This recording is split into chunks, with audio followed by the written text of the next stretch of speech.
Hello students, welcome back. देखिए students, हम लोग पढ़ रहे थे सीएमए फाइनल लॉ सब्जेक्ट का फर्स्ट चैप्टर, जिसकी ऑलरेडी हमने काफी सारी क्लासेस कंप्लीट कर ली हैं। काफी सारे टॉपिक्स हमने स्कैनर के साथ प्रीवियस ईयर के क्वेश्चंस के साथ में पढ़ लिए हैं। अब बच्चों हम आगे कंटिन्यू करते हैं। अब हमारा नेक्स्ट टॉपिक है students, doctrine of ultra vires. Doctrine of ultra vires, और इसकी एक्चुअली में स्पेलिंग थोड़ी सी गलत है। इसकी स्पेलिंग VIRES हो जाएगी, है ना? वो सही करवा दी जाएगी, कोई प्रॉब्लम नहीं है। चलिए, अब क्वेश्चन ये आता है कि sir doctrine of ultra vires का मीनिंग समझाइए आप। बच्चे, ये जो डॉक्ट्रिन शब्द है, इस डॉक्ट्रिन शब्द का मतलब होता है प्रिंसिपल्स। आप चाहो तो इसे सिद्धांत बोल सकते हैं, आप चाहो तो इनको उसूल बोल सकते हो। डॉक्ट्रिन का मतलब होता है प्रिंसिपल्स, और अल्ट्रा वायरस, इन दो शब्दों का मतलब होता है beyond the power. Beyond the power. अगर कोई भी कंपनी अपने पावर के बियॉन्ड जाकर, अपनी पावर से बाहर जाकर काम करती है, तो वो गलत कर रही है, वो अल्ट्रा वायरस एक्टिविटी कर रही है, वो इलीगल काम कर रही है, वो वैलिड नहीं है। मैं दोबारा से बोल देता हूं स्टूडेंट्स, अगर कोई भी कंपनी अगर कोई भी कंपनी अपनी पावर के बियॉन्ड, जैसे एग्जांपल के तौर पे सपोज कीजिए एक कंपनी है बच्चों, और उस कंपनी का नाम है स्टूडेंट्स एयरटेल, और उस कंपनी के ऑब्जेक्ट क्लॉज में लिखा हुआ है, उस कंपनी के ऑब्जेक्ट क्लॉज में लिखा हुआ है कि वो मोबाइल मैन्युफैक्चर करती है। इसके अलावा और कुछ नहीं लिखा उसके ऑब्जेक्ट में, लिखा है कि वो मोबाइल मैन्युफैक्चर करती है। तो इसका मतलब है कि एयरटेल कंपनी मोबाइल मैन्युफैक्चर करने के लिए काम कर सकती है। लेकिन बच्चों, एयरटेल कंपनी अब एक्चुअली में कर क्या रही है? एयरटेल कंपनी कपड़े बना रही है। क्या वो इसके लिए ऑथोराइज्ड है? जी नहीं। क्या उसके पास कपड़े बनाने की पावर है? जी नहीं। लेकिन फिर भी एयरटेल कंपनी कपड़े बना रही है। इसका मतलब वो अपनी पावर के बियॉन्ड जाकर काम कर रही है। और बच्चों, ये अल्ट्रा वायरस एक्टिविटी है, ये सही नहीं मानी जाएगी, ये लीगल नहीं मानी जाएगी। तो कभी भी कोई कंपनी अगर अपनी पावर के बियॉन्ड जाकर काम करती है, अपनी पावर से बाहर जाकर काम करती है, जिस चीज के लिए वो ऑथोराइज्ड नहीं है, उसके पास पावर नहीं है, वो काम करती है, अपनी औकात से बाहर काम करती है, तो हम उसे अल्ट्रा वायरस एक्टिविटी के नाम से जानते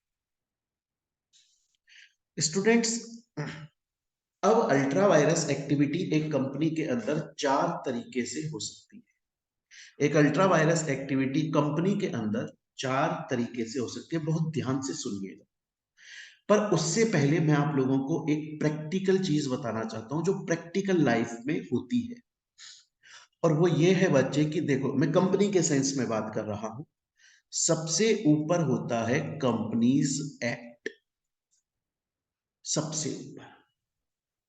और कंपनीज एक्ट को फॉलो करते हुए बनता है मेमोरेंडम ऑफ एसोसिएशन।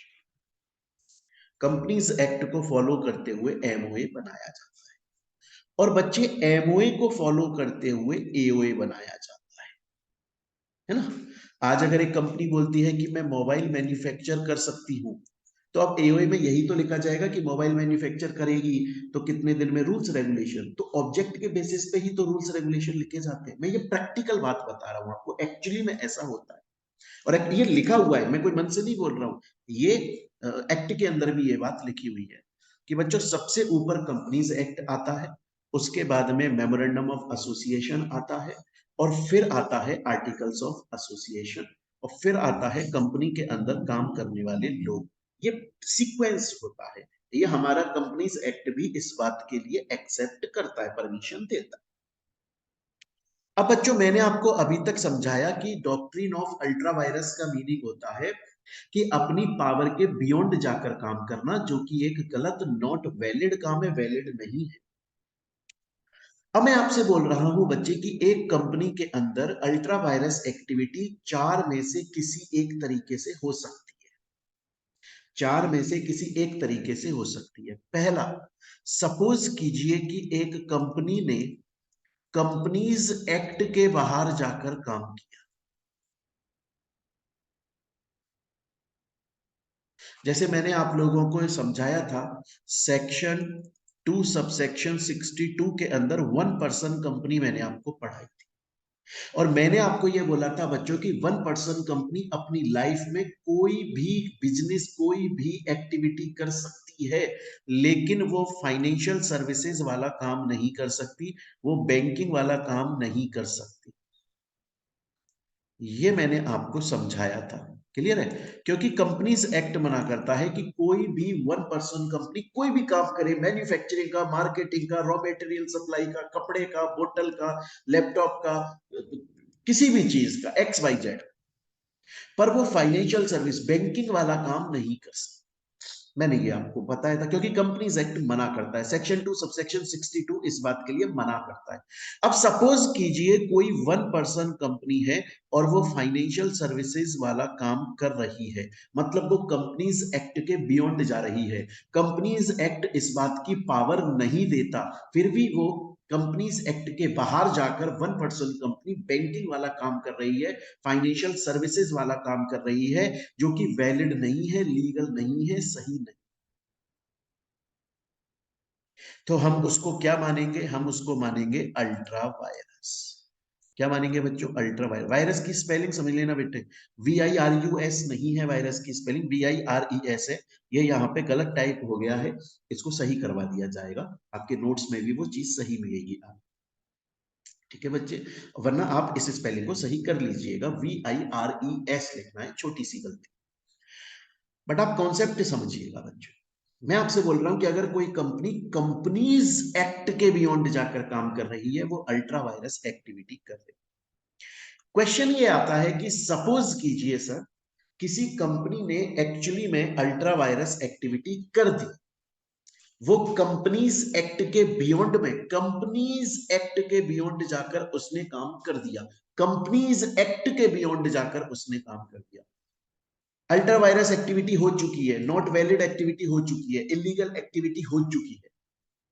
क्या कोई ऐसा तरीका, क्या कोई ऐसा चांस है कि कंपनीज एक्ट के बियॉन्ड जाकर जो काम किया गया है, कंपनीज एक्ट के अल्ट्रा वायरस एक्टिविटी जो की गई है, उसे रेक्टिफाई कर दिया जाए, उसे करेक्ट कर दिया जाए, उसे सही कर दिया जाए? क्या कोई ऐसा चांस है? जी नहीं। अगर एक बार किसी, बहुत ध्यान से सुनिएगा, 1 मार्क का क्वेश्चन आता है, अगर एक बार किसी कंपनी ने कंपनीज एक्ट के बियॉन्ड जाकर काम कर दिया, अगर एक बार किसी कंपनी ने कंपनीज एक्ट के बियॉन्ड जाकर काम कर दिया, तो वो काम अल्ट्रा वायरस है, वो काम इलीगल है, वो काम गलत है, वो काम वैलिड नहीं है, और उस काम को अब आप रेक्टिफाई नहीं कर सकते, करेक्ट नहीं कर सकते, वो एक बार हो गया और वो गलत है, गलत है, गलत। तो देखो, अगर अल्ट्रा वायरस एक्टिविटी हुई है, कंपनीज एक्ट के बियॉन्ड जाकर अगर हुई है, तो फिर बच्चों उसे हम रेक्टिफाई नहीं कर सकते, वो इलीगल है, वॉइड। स्टूडेंट बोलता है समझ गया सर। दूसरा, अगर कोई कंपनी है जो कि MOE के बियॉन्ड काम कर रही है, कंपनीज एक्ट के अंदर कर रही है, जैसे सपोज कीजिएगा एक कंपनी है और उस कंपनी ने अपने, उसका नाम है उस कंपनी का, सपोज कीजिए एयरटेल, और वो किसी से कॉन्ट्रैक्ट कर रही है, लेकिन उस कॉन्ट्रैक्ट के अंदर अपना नाम लिख रही है एयरकाल। अब MOE के बियॉन्ड जाकर काम कर दिया, MOE के अंदर नेम लिखा हुआ है, नेम क्लॉज, कि इस नाम से आप रजिस्टर्ड हो, इस नाम से आपकी एग्जिस्टेंस है, इस नाम से आप सब काम कर सकते हो, कॉन्ट्रैक्ट कर सकते हो, नाम है एयरटेल। कंपनी उसको एयर कॉल करके किसी के साथ कॉन्ट्रैक्ट कर, देखो कंपनीज एक्ट के बियॉन्ड तो नहीं है। कंपनीज एक्ट ये तो नहीं बोलता ना कि एक कंपनी किसी के साथ कॉन्ट्रैक्ट नहीं कर सकती, बिल्कुल कर सकती है। एक कंपनी किसी दूसरी कंपनी या दूसरे पर्सन के साथ में कॉन्ट्रैक्ट कर सकती है, इस बात की तो मना कहीं पे नहीं की गई है, लेकिन वो अपने नाम से करे। तो अगर एयरटेल कंपनी किसी के साथ में कॉन्ट्रैक्ट कर रही है, कंपनीज एक्ट के अंडर में है, कंपनीज एक्ट के बियॉन्ड नहीं जा रही है, लेकिन वो अपना नाम बदल के या रजिस्टर्ड ऑफिस बदल के या ऑब्जेक्ट बदल के वो कॉन्ट्रैक्ट कर रही है, मतलब उसने अल्ट्रा वायरस एक्टिविटी करी है, उसने गलत एक्टिविटी करी है, लेकिन वो गलत एक्टिविटी एमओए के बियॉन्ड गई है, तो है तो वो भी अल्ट्रा वायरस एक्टिविटी, है तो वो भी इलीगल एक्टिविटी, है तो वो भी वॉइड एक्टिविटी। क्या उसको रेक्टिफाई किया जा सकता है? नहीं। याद रखिएगा बच्चों, अगर कोई कंपनी कंपनीज एक्ट के बियॉन्ड जाकर अल्ट्रा वायरस एक्टिविटी कर देती है, या फिर कोई कंपनी मेमोरेंडम ऑफ एसोसिएशन के अगेंस्ट में अल्ट्रा वायरस एक्टिविटी कर देती है, कंपनीज एक्ट या एमओए दोनों में से अगर किसी के भी अगेंस्ट में, किसी के भी बियॉन्ड जाकर अल्ट्रा वायरस एक्टिविटी करी गई है स्टूडेंट, तो वो इलीगल है, वॉइड है, और उसे रेक्टिफाई नहीं किया जा सकता, नहीं किया जा सकता। सर ऐसा क्यों? चलो कंपनीज एक्ट के बियॉन्ड जाकर काम किया, उसे रेक्टिफाई नहीं कर सकते, एमओए के बियॉन्ड जाकर काम किया, उसे रेक्टिफाई नहीं कर सकते। अरे यार, कोई कंपनी अपना नाम भूल सकती है, आप अपना नाम भूल सकते हो। आप अगर सो भी रहे हो ना और आपको जगा के, आप आधी नींद में हो, पूरी तरह से जागे भी नहीं हो, आपसे बोला जाए आपका नाम क्या है, आप गलत बोल दोगे क्या अपना नाम? अपना एड्रेस गलत बोल दोगे? आप कौन सा कोर्स कर रहे हो गलत, आप सीएमए कर रहे हो बोल दोगे इंजीनियरिंग कर रहा हूं? ये वो चीजें हैं जो बहुत बेसिक चीजें हैं, हर किसी को याद रहती है, बच्चे को याद रहती है, बच्चे से पूछो नाम क्या है वो बता देता है। तो एमओए के बियॉन्ड जाकर काम कर रहे हो, ये गलती नहीं है। अगर आपने किसी कॉन्ट्रैक्ट पे अपना नाम गलत लिखा है, वो गलती नहीं है, वो जानबूझ के फ्रॉड है।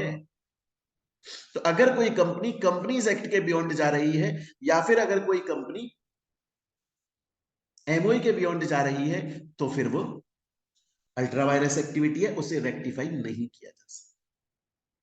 अब आता है थर्ड क्वेश्चन। थर्ड क्वेश्चन ये आता है कि सर, कंपनीज एक्ट ये बोलता है कि अगर कोई कंपनी बाईबैक करना चाहे, मतलब अपने शेयर्स वापस पब्लिक से परचेज करना चाहे, कर सकती है, बस उसके लिए उसके आर्टिकल्स ऑफ एसोसिएशन के अंदर ऑथराइजेशन लिखा हुआ, मतलब एओए में लिखा हुआ हो कि हमारी कंपनी बाईबैक कर सकती है। अगर एओए में लिखा हुआ है तो कंपनी बाईबैक कर लेगी, नहीं लिखा है तो कंपनी बाईबैक नहीं कर पाएगी। पहले उसको एओए ऑल्टर करने पड़ेंगे, उनके अंदर लिखना पड़ेगा कि हम बाईबैक कर सकते हैं, उसके बाद वो बाईबैक कर पाएंगे। सिंपल है, ये कंपनीज एक्ट बोलता है। अब सपोज कीजिए कि एक कंपनी है बच्चे रिलायंस, और उसके एओए में नहीं लिखा हुआ बाईबैक की, फिर भी उसने बाईबैक कर लिया, कंपनीज एक्ट के बियॉन्ड नहीं काम करा, एमओए के बियॉन्ड काम नहीं करा, ना तो एमओए को उसने वायलेट किया है, ना कंपनीज एक्ट को, एओए को वायलेट किया है, अपने आर्टिकल्स ऑफ एसोसिएशन के बाहर जाकर काम किया है उसने। है तो वो अल्ट्रा वायरस एक्टिविटी, है तो अल्ट्रा वायरस एक्टिविटी, पर क्या इसे रेक्टिफाई किया जा सकता है? जी हाँ सर, इसको रेक्टिफाई किया जा सकता है। इसको कैसे रेक्टिफाई कर सकते हो? सर, प्रीवियस डेट पर एक रेजोल्यूशन पास कर दो जिसके अंदर एओए ऑल्टर कर दो, और उसमें एओए को ऑथराइज कर दो कि हम बायबैक कर सकते हैं, तो हो जाएगा। बस आपको स्पेशल पहले मेंबर्स बुलाने पड़ेंगे जनरल मीटिंग के अंदर, क्योंकि एओए ऑल्टर करने के लिए तो मैंने पढ़ाया था, जनरल मीटिंग बुलाई जाती है, स्पेशल रिजोल्यूशन पास किया जाता है। तो आपको एक प्रीवियस डेट पे मीटिंग करनी पड़ेगी, मेंबर्स बुलाने पड़ेंगे, स्पेशल रिजोल्यूशन पास करना पड़ेगा, एओए को ऑथराइज करना पड़ेगा। देखो, अगर कोई कंपनी कंपनीज एक्ट के बाहर जाकर काम कर रही है, अल्ट्रा वायरस से रेक्टिफाई नहीं हो सकता। कोई कंपनी एमओए के बियॉन्ड जाकर काम कर रही है, अल्ट्रा वायरस से रेक्टिफाई नहीं हो सकता। अगर कोई कंपनी आर्टिकल्स ऑफ एसोसिएशन के बाहर जाकर काम कर रही है, लेकिन वो काम कंपनीज एक्ट के अंदर है, कंपनीज एक्ट के बाहर नहीं है, एओए के अल्ट्रा वायरस है, कोई प्रॉब्लम नहीं है, होने को तो वो अल्ट्रा वायरस है, बट कंपनी उसको रेक्टिफाई कर सकती है अगर वो जनरल मीटिंग में मेंबर्स को बुलाए, उनके सामने प्रपोजल रखे कि आप इसको ऑल्टर कर दो, एओए को स्पेशल रिजोल्यूशन पास करके, अगर वो एओए को अल्टर कर देती है तो वो काम रेक्टिफाई हो जाए। स्टूडेंट बोलता है सर यहां तक आपने मुझे 3 समझा दिए अल्ट्रा वायरस।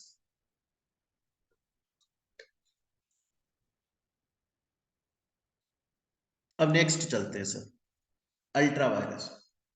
सर कंपनी का एक डायरेक्टर है और उस डायरेक्टर को लिमिटेड ड्यूटी दी हुई है कंपनी ने बोला हुआ है उस डायरेक्टर को कि तुम ये काम करोगे, ये काम करोगे, ये काम करोगे, तुम्हारे पास में ये पावर है, ये पावर है, ये पावर है, इससे बाहर की पावर नहीं। अब उस डायरेक्टर ने एक दिन, और वो डायरेक्टर अपनी पावर्स के अंडर काम करता है, वो ज्यादा दिमाग नहीं लगाता। वो बोलता है कंपनी ने मेरे को भैया जितनी पावर दी है, जितना अधिकार दिया है, जितने राइट्स दिए हैं, मैं उनके अंडर काम करूंगा, अपनी ड्यूटी परफॉर्म करूंगा, मेरे को फालतू में अपनी पावर के बियॉन्ड जाके काम नहीं करना। अब तक ऐसा कर रहा था डायरेक्टर। पर उस डायरेक्टर ने एक दिन ये देखा कि उसकी कंपनी के अंदर कोई एक्टिविटी हो रही है जो कि गलत है और उससे कंपनी को नुकसान होगा। और ये डायरेक्टर ने देखा और डायरेक्टर को क्लियर है कि ये गलत है, इससे हमारी कंपनी को नुकसान होगा।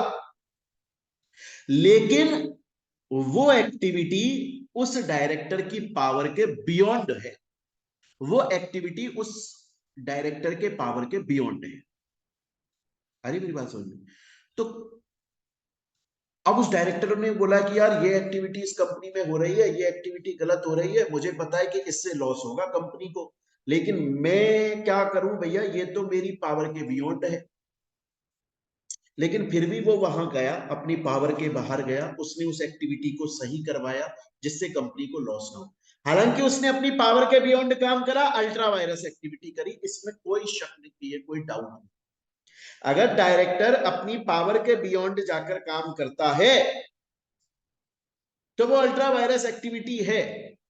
हाँ, लेकिन उसको हम अब देखा जाए तो उसने अपनी पावर के बियॉन्ड काम करा, उसको रिमूव कर दो, डायरेक्टर गलत काम कर रहा है, उसको हटा दो कंपनी से। लेकिन इसको रेक्टिफाई कर सकते हैं अगर जनरल मीटिंग बुलाई जाए और मेंबर्स के सामने ये प्रपोजल रखा जाए कि देखिए हालांकि इस डायरेक्टर की ये ड्यूटी है और इतने इसके पास में राइट्स है, पावर है, अधिकार है, इसने जो एक्टिविटी अभी करी है वो अपनी पावर के बियॉन्ड करी है, लेकिन इसने जो एक्टिविटी अभी करी है भले ही से अपने पावर के बियॉन्ड जाकर काम किया है, बट वो एक्टिविटी कंपनी के फेवर में है। अगर ये नहीं जाता, उस एक्टिविटी को करेक्ट नहीं करता, उसके उसी हाल पर छोड़ देता, तो जिस तरह से वो काम चल रहा था पहले, उससे कंपनी को लॉस होता। हालांकि डायरेक्टर अपनी पावर के बियॉन्ड गया है, लेकिन गया है कंपनी के फायदे के। अगर मेंबर्स के सामने जनरल मीटिंग में ये प्रपोजल रखा जाए और मेंबर्स बोले ठीक है साहब, वैसे तो डायरेक्टर ने अल्ट्रा वायरस एक्टिविटी करी है, इसे रिमूव कर देना चाहिए, लेकिन क्योंकि कंपनी के फायदे के लिए किया है, अच्छी बात है, हम स्पेशल रिजोल्यूशन पास करते हैं और इसकी इस अल्ट्रा वायरस एक्टिविटी को रेक्टिफाई करते हैं और इसको माफ करते हैं, तो कोई प्रॉब्लम नहीं।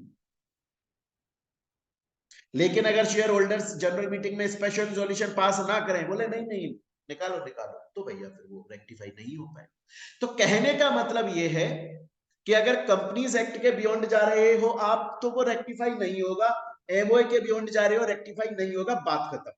हाँ, बट अगर एओए के बियॉन्ड जा रहे हो या डायरेक्टर अपनी पावर के बियॉन्ड जा रहा है, बट कंपनीज एक्ट के अंदर है, कंपनी के फायदे के लिए है, तो उन्हें रेक्टिफाई किया जा सकता है।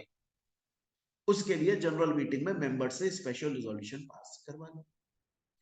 स्टूडेंट बोलता है सर मुझे पूरी तरीके से ये अल्ट्रा वायरस का प्रोविजन सब कुछ समझ में,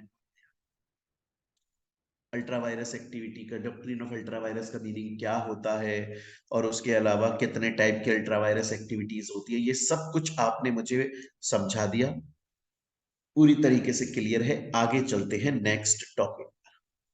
अब आ जाते हैं बच्चे हम नेक्स्ट टॉपिक पर, और हमारा नेक्स्ट टॉपिक है डॉक्ट्रिन ऑफ कंस्ट्रक्टिव नोटिस।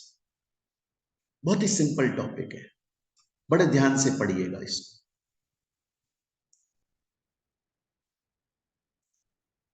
बड़े ध्यान से पढ़िए।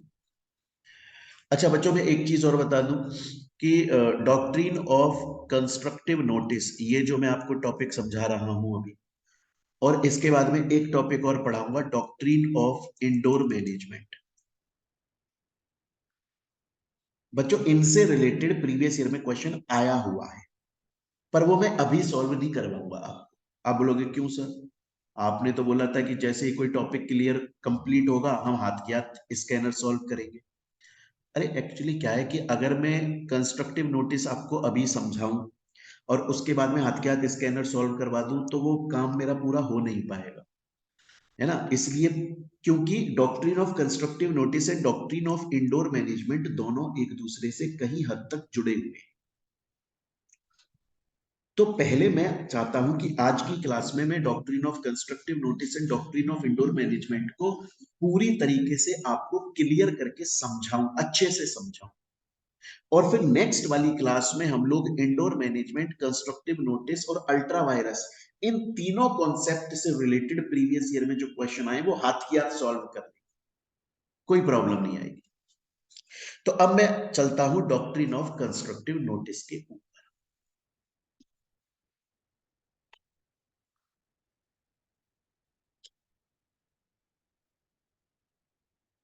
और बच्चों डॉक्ट्रिन ऑफ कंस्ट्रक्टिव नोटिस को समझाने के लिए मैं आपको एक कहानी सुनाना चाहता हूं।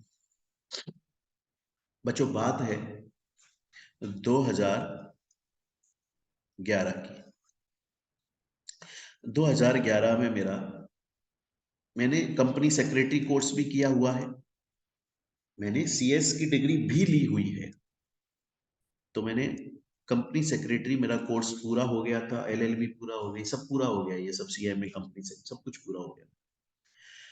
तो 2011 के अंदर, उससे पहले पूरा हो गया था 2011 से। 2011 में मेरे मन में ये था कि मैं कंपनी में जॉब करके आ गया था, फिर उसके बाद में मेरे प्रैक्टिकल ट्रेनिंग ले ली, सब काम कर लिया कंपनी में जॉब, जिससे मुझे नॉलेज मिले, मैं बच्चों को जब पढ़ाऊं तो उन्हें बता सकूं कि कंपनी में एक्चुअली में काम कैसे होता है। मुझे, मैं जब पढ़ाऊंगा तो बच्चों को फील होगा कि यार एक्चुअली में कंपनी में ऐसे काम होता है। तो 2011 में जब मैं फुल फ्लेज्ड पढ़ाने के लिए निकला, तो मुझे मैं रोड पे जा रहा था, मुझे एक इंस्टीट्यूट दिखा और उस इंस्टीट्यूट का नाम था कैरियर पॉइंट। बहुत बड़ी कोचिंग है ये, बहुत ब्रांचेस हैं इसकी। कैरियर पॉइंट करके मुझे एक कोचिंग दिखी और उस पर लिखा हुआ था सीएस, कि ये लोग सीएस पढ़ाते हैं। तो मैं अंदर चला गया उस कोचिंग में और मैंने वहां पर जाकर जो मेन सर थे उनसे बात करी कि सर मैं सीएस पढ़ाना चाहता हूँ, यहाँ पे लिखा हुआ है आपके पे सीएस, और मैंने किया हुआ है पूरा कोर्स वोर्स, CA C S C M A, C S C M A L L B, ये सब मुझे नॉलेज है, तो मैं पढ़ाना चाहता हूँ। वो बोले अरे वेरी गुड, हम भी टीचर की तलाश में थे, तो आपको हमें डायरेक्टली क्लास में ले चलता हूँ। और वो मुझे एक क्लास में ले गए, वहां पे स्टूडेंट्स बैठे हुए थे। बोले सर, उन्होंने स्टूडेंट से बोला कि ये मोहित सर हैं, आपको पढ़ाएंगे, और वो चले गए। और मैंने पढ़ाना स्टार्ट किया लॉ सब्जेक्ट। तो जैसे ही मैंने पढ़ाना स्टार्ट किया सब बच्चे मुझको ऐसे देखने लगे। तो मैं 5 मिनट तक तो मैंने पढ़ाया, उसके बाद मुझे लगा कि यार ये कुछ मुझे कंफ्यूजन के तौर पर देख रहे हैं, कंफ्यूज है, पता नहीं क्या, क्यों देख रहे हैं ऐसे। मैंने बोला क्या हुआ, आपको कुछ नहीं आ रहा है क्या समझ में मैं जो बोल रहा हूँ? बोला सर आप क्या पढ़ा रहे हो हमको? मैंने कहा मैं आपको कंपनी सेक्रेटरी का कोर्स पढ़ा रहा हूँ, सीएस का। अरे बोले सर हम तो साइंस के बच्चे हैं, हम तो सीएस कंप्यूटर साइंस कर रहे हैं सर हम तो। मैंने कहा अरे मैं तो कॉमर्स वाला सीएस बोल रहा हूँ। मैं सर के पास गया, मैंने बोला सर ये क्या बात है, मैंने आपको पहले ही बोला था कि मैं सीएस पढ़ाऊंगा।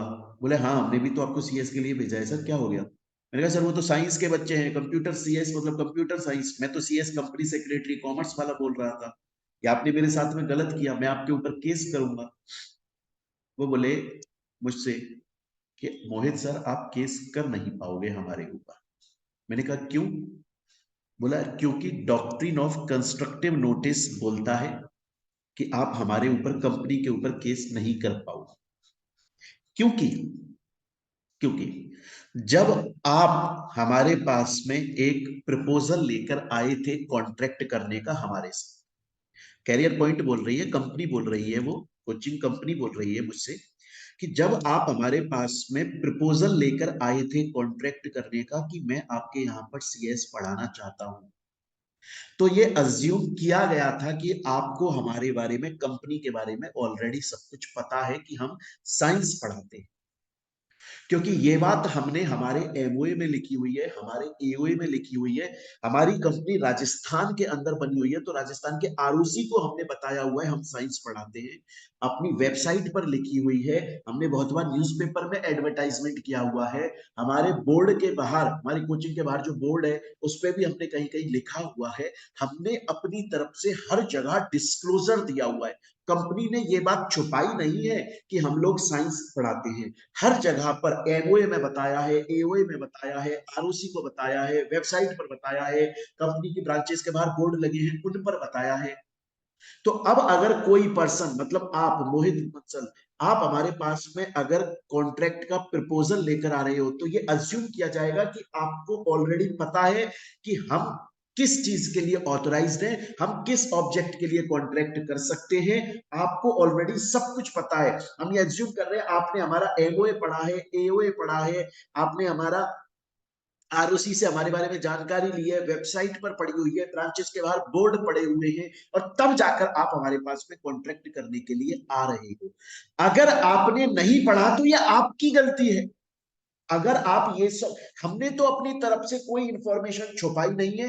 कंपनी ने हर जगह अपनी इंफॉर्मेशन पूरी तरीके से दी हुई है, डिस्क्लोजर दिया हुआ है, पब्लिश की हुई है अपने बारे में सब कुछ बातें। ये आपकी जिम्मेदारी थी मोहित बंसल। जो पर्सन कंपनी के पास में कॉन्ट्रैक्ट लेकर आ रहा है, प्रपोजल लेकर आ रहा है, ये उसकी जिम्मेदारी थी कि वो पहले से पता करके आए कि कंपनी किन किन चीजों के लिए कॉन्ट्रैक्ट कर सकती है। अगर आप हमारे पास में लेकर आ रहे हो प्रपोजल, हम ये अज्यूम करते हैं आपको सब कुछ पता है, क्योंकि डॉक्ट्रिन ऑफ कंस्ट्रक्टिव नोटिस इस बात के लिए बोलता है। आप हमारे साथ में कॉन्ट्रैक्ट कर रहे हो, ये अपनी रेस्पॉन्सिबिलिटी पे कर रहे हो। कल को अगर उसमें कोई डिफॉल्ट निकलती है और आप हमारे ऊपर केस करना चाहते हो, नहीं कर सकते, क्योंकि हमने अपनी तरफ से ऑलरेडी सब कुछ डिस्क्लोजर दिया हुआ था। ये होता है बच्चों doctrine of constructive notice. Doctrine of constructive notice एक ऐसा प्रिंसिपल है, एक ऐसा कॉन्सेप्ट है जो कि कंपनी को प्रोटेक्ट करता है। किसको प्रोटेक्ट करता है? कंपनी को। 1 मार्क का क्वेश्चन आया हुआ है, मैं नेक्स्ट क्लास में करवाऊंगा इसको।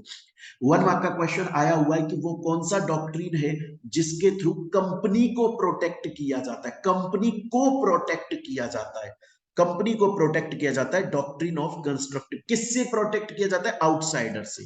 जो पर्सन प्रपोजल लेकर आ रहा है कॉन्ट्रैक्ट करने का, उससे उससे कंपनी को प्रोटेक्ट किया जाता है।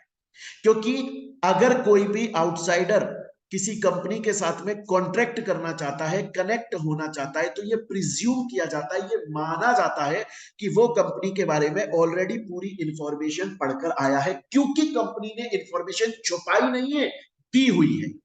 एमओए में बताया है, एओए में बताया है, आरओसी को बताया है, अपने सभी डॉक्यूमेंट्स में बताया है। ये उस आउटसाइडर की ड्यूटी है, ये उस पर्सन की ड्यूटी है जो कॉन्ट्रैक्ट का प्रपोजल कंपनी के पास में ला रहा है, कि वो कंपनी के बारे में पूरी इंफॉर्मेशन पता करके आए, क्योंकि इंफॉर्मेशन पब्लिकली अवेलेबल है। अगर इसे डॉक्ट्रिन ऑफ कंस्ट्रक्टिव नोटिस बोलते हैं। अगर फिर भी वो सब कुछ इंफॉर्मेशन होने के बावजूद वो कॉन्ट्रैक्ट कर रहा है, कल को डिफॉल्ट होती है, कंपनी की फॉल्ट नहीं है, उस पर्सन की फॉल्ट है, वो केस नहीं कर पाए। एक और एग्जांपल देता हूं।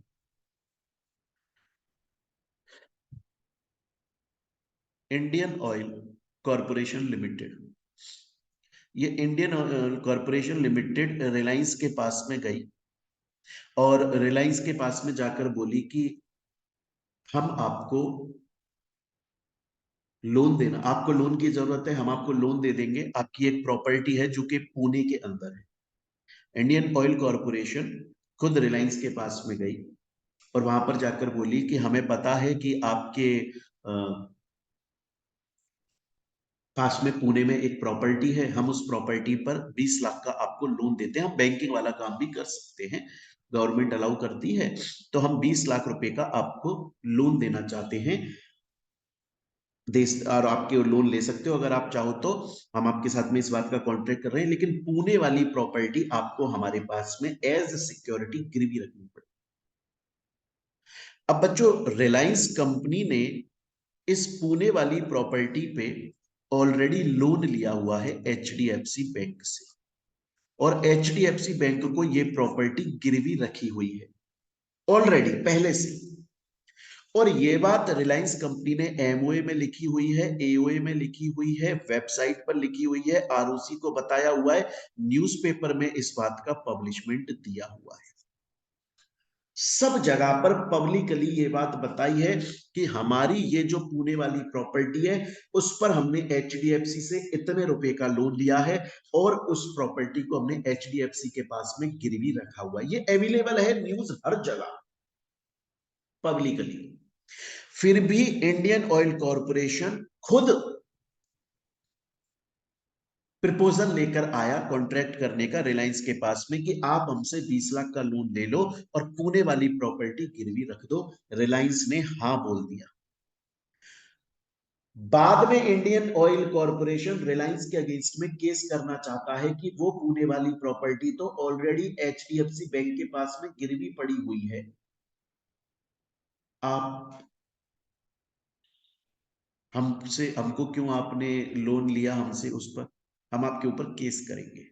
इंडियन ऑयल कॉर्पोरेशन रिलायंस पर केस करना चाहता है। रिलायंस बोलेगा नहीं कर पाओ, डॉक्ट्रिन ऑफ कंस्ट्रक्टिव नोटिस। मैंने गलती की नहीं, मैं गया था क्या तुम्हारे पास? नहीं ना, तुम ही आए थे मेरे पास में कॉन्ट्रैक्ट का प्रपोजल लेकर। मेरी पुणे वाली प्रॉपर्टी एचडीएफसी बैंक के पास गिरवी है, ये बात मैंने हर जगह लिखी हुई है, हर जगह, MOA, AOA, website, ROC, newspaper, सब जगह पढ़कर आते हैं ना। हम तो यही प्रिज्यूम कर रहे हैं कि आपको सब कुछ पता है। तो आउटसाइडर से प्रोटेक्ट करा जा रहा है इस कंपनी को। यह है डॉक्ट्रिन ऑफ कंस्ट्रक्टिव नोटिस। पर बच्चों सोचो, उल्टा कर देता हूं, इसी एग्जाम्पल को उल्टा कर देता हूं। रिलायंस कंपनी की पुणे वाली प्रॉपर्टी ऑलरेडी एचडीएफसी बैंक के पास में गिरवी पड़ी हुई है। रिलायंस कंपनी की पुणे वाली प्रॉपर्टी ऑलरेडी एचडीएफसी बैंक के पास में गिरवी पड़ी हुई है, लेकिन ये बात रिलायंस ने छुपाई। रिलायंस ने इसका पब्लिकली डिस्क्लोजर नहीं किया, करना चाहिए था, ये ड्यूटी बनती है। ये ड्यूटी बनती है रिलायंस कंपनी की कि उसे इस बात का डिस्क्लोजर करना चाहिए था। एमओए में लिखना चाहिए था, एओए में लिखना चाहिए था, उसके अलावा आरओसी को बताना चाहिए था, वेबसाइट में लिखना चाहिए था, न्यूज़पेपर तक में पब्लिश करना चाहिए था, नहीं कर। मतलब इंफॉर्मेशन पब्लिकली अवेलेबल नहीं। जब ये इंडियन ऑयल कॉरपोरेशन वाली जो कंपनी है, ये इंडियन ऑयल कॉरपोरेशन कंपनी, इसने क्या जब ये प्रपोजल लेकर जा रही थी रिलायंस कंपनी के पास में, उससे पहले इसने सब जगह पढ़ने की कोशिश करी, पर इंफॉर्मेशन अवेलेबल ही नहीं थी, तो इसको पता ही नहीं लग पाया कि वो पुणे वाली प्रॉपर्टी ऑलरेडी एचडीएफसी के पास गिरवी है। इस इंडियन ऑयल कॉर्पोरेशन ने एमओए पढ़ा कंपनी का, उसे वहां नहीं लिखा, एओए में नहीं लिखा, वेबसाइट पे नहीं लिखा, न्यूज़पेपर में नहीं लिखा, आरओसी को नहीं पता। तो बेचारी इंडियन ऑयल कॉर्पोरेशन कैसे पता कर पाई? क्योंकि क्योंकि इस वाली कंपनी ने फ्रॉड किया है, इस वाली कंपनी ने इंफॉर्मेशन दी ही नहीं, या दी, अगर दी तो झूठी दी, बोला कहीं कोई लोन लिया ही नहीं है हमने। मतलब इंफॉर्मेशन पब्लिकली अवेलेबल नहीं है, या फिर अवेलेबल है तो झूठी अवेलेबल है। मतलब ये जो दूसरी कंपनी कॉन्ट्रैक्ट का प्रपोजल ला रही है, इसके पास में, बेचारी के पास में उस चीज का पता करने का कोई जरिया ही नहीं, और इसने कॉन्ट्रैक्ट कर लिया इंडियन ऑयल कॉर्पोरेशन ने। बाद में पता लगा पुणे वाली प्रॉपर्टी एचडीएफसी बैंक के पास गिरवी पड़ी है। क्या ये इंडियन ऑयल कॉर्पोरेशन रिलायंस के ऊपर केस कर सकती है? यस। हम उसको बोलते हैं डॉक्ट्रिन ऑफ इंडोर मैनेजमेंट। तो याद रखिएगा, बहुत ही सिंपल बात बोलो, बहुत ही सिंपल बात है, कंफ्यूज मत होना।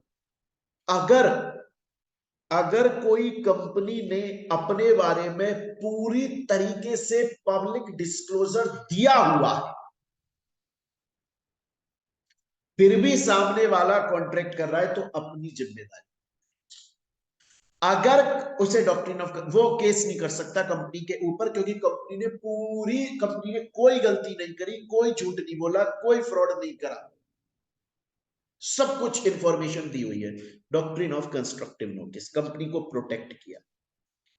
लेकिन अगर कंपनी ने खुद ने इंफॉर्मेशन पब्लिकली अवेलेबल करी ही नहीं, या करी तो झूठी करी, फ्रॉड, उस केस में उस सामने वाले के पास में ऑप्शन ही नहीं था कि वो इंफॉर्मेशन कहां से पता करे, अवेलेबल नहीं थी, अवेलेबल थी झूठी थी, बेचारी की कोई गलती नहीं है।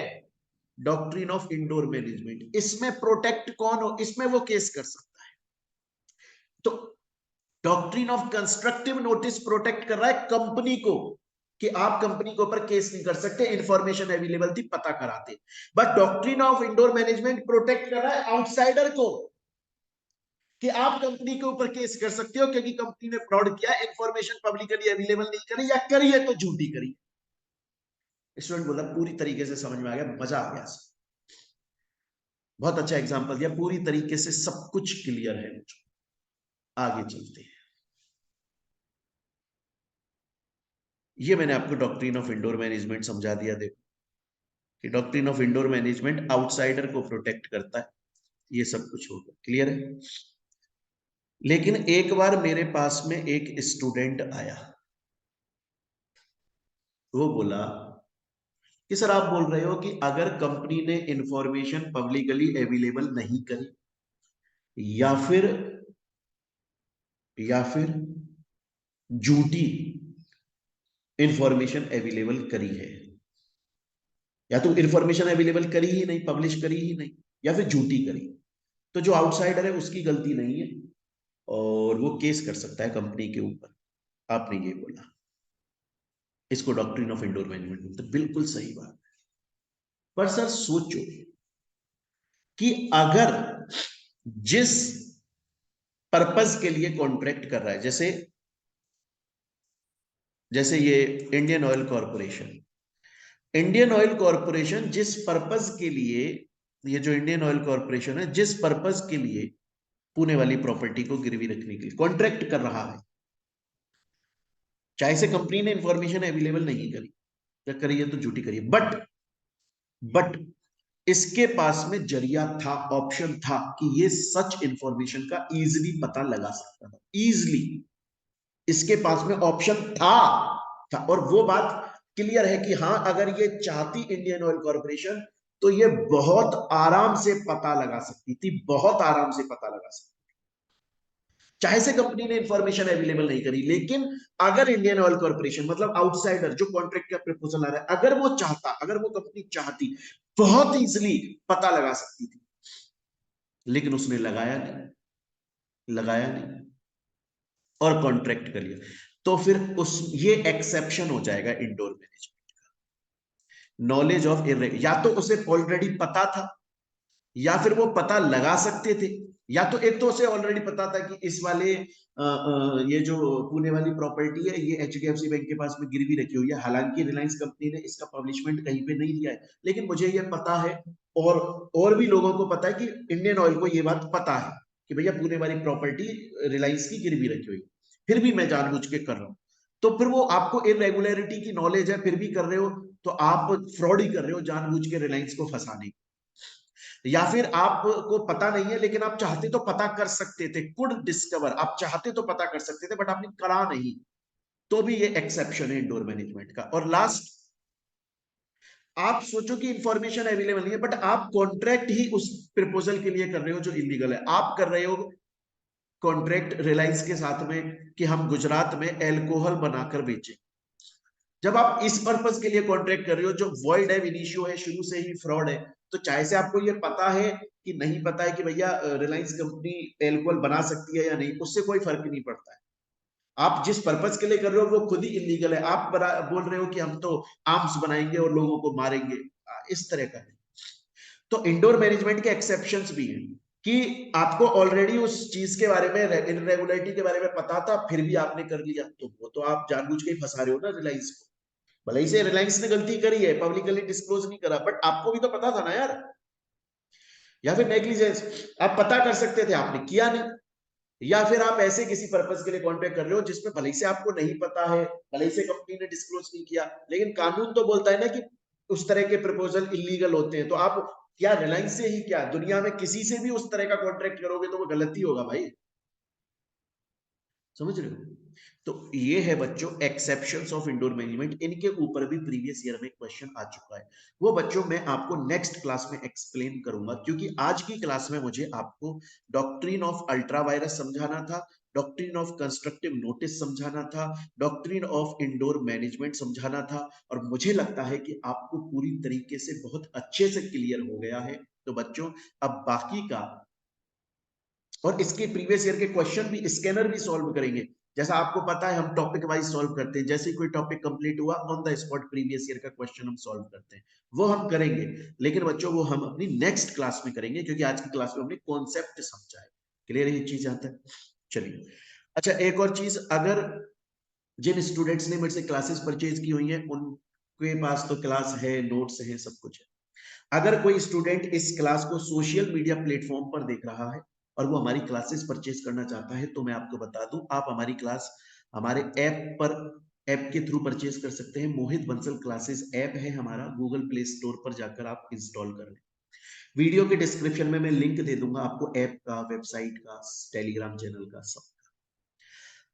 आप चाहो तो गूगल ड्राइव से भी हमारी क्लासेस परचेज कर सकते हो। ये नंबर आपको स्क्रीन पर दिख रहा है, आप इस पे कॉल, व्हाट्सएप या टेलीग्राम पे मैसेज कर सकते हो। हमारी पूरी टीम है, आपको रेस्पॉन्स देगी।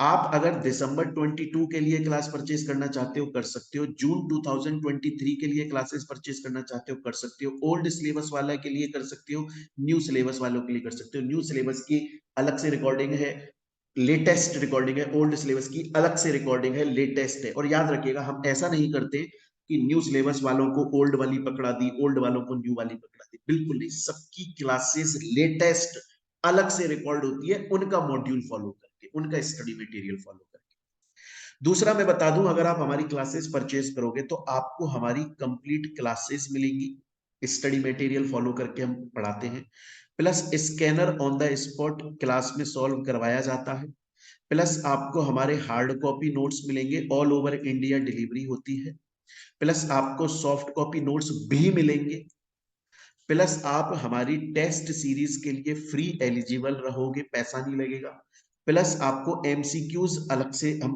देते हैं, मतलब उसमें आपको एमसीक्यूज की क्लासेस भी मिलती हैं, नोट्स भी मिलते हैं, दोनों। उसके अलावा बच्चों लॉन्ग आंसर राइटिंग की हम प्रैक्टिस करवाते हैं, क्योंकि नॉर्मली स्टूडेंट का क्या रहता है कि उसे कॉन्सेप्ट तो आता है, आंसर तो पता है, क्वेश्चन का आंसर क्या है, बट लिखने का तरीका नहीं पता, आंसर प्रेजेंट करने का तरीका नहीं पता, जिसकी वजह से उसके मार्क्स कटते हैं। तो हम वो भी करवाते हैं। और उसके अलावा बच्चों मैं आपको बता दूं, ये सब कुछ मतलब कंप्लीट पैकेज, आपकी क्लास भी हो गई, आपका स्कैनर भी हो गया, आपका एमसीक्यू भी हो गया, नोट्स भी मिल गए, टेस्ट सीरीज भी मिल गई, आंसर राइटिंग प्रैक्टिस भी मिल गई, ये सब कुछ अनलिमिटेड व्यूज के साथ में रहता है। जिस दिन आप का एग्जाम है उस दिन तक आपके पास में व्यूज रहेंगे, क्लासेस रहेंगी, आप जितनी बार चाहें उतनी बार रिवाइज करें, कोई कभी भी दिन में सुबह शाम कोई इस पे रेस्ट्रिक्शन नहीं। हमारी जो फीस होती है वो पूरे इंडिया के अंदर सबसे अफोर्डेबल रीजनेबल फीस होती है। क्वालिटी एजुकेशन हम प्रोवाइड करते हैं। तो आप चाहें तो हमारी क्लासेस को या हमारे नोट्स को परचेज कर सकते हैं। चलिए बच्चों, मिलते हैं नेक्स्ट क्लास में। Thank you.